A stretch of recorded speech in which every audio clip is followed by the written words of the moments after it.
shards around the game. The first one will be behind the streak leaderboard. I already collected it, but it will be right here. And keep in mind, you have to be in a public server for this. VIPs do not work. All right, and so the next shard will be on the construction map. Just use your mobility to get on top of the crane over here. I highly recommend just doing this with a friend so you don't have to like go against like actual people trying to kill you. But just go to the end of the crane, and you might have already seen it, but just go to the end of the crane and the shard will be right there, and then that is 2 out of 9 for the scavenger hunt. All right, and then the next location will be in the lobby behind these boxes, and then just right there. Go ahead and claim that, then you're at 3 out of 9. All right, the next location is also still in the lobby. Just come right here, and then boom, you got the 4th shard in your inventory. All right, and the next one will be on the Onyx map. If you just come over here, you will have to go in the lava.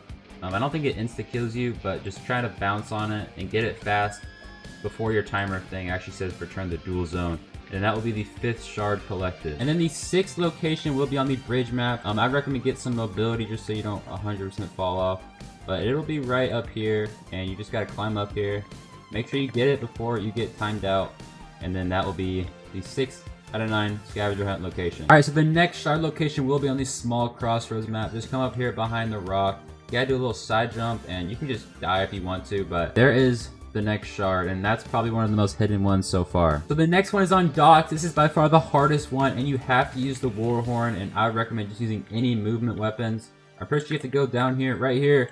Yes, I got it right before I died, but it's in the back, and that is probably the hardest one to find, and onto the last shard. All right, so the last location will be on station. And to get it, you basically just gotta go down here, and then right here on this pillar, you kind of have to die to get it, but it's just right there, and as you can see, we have completed the jump pad.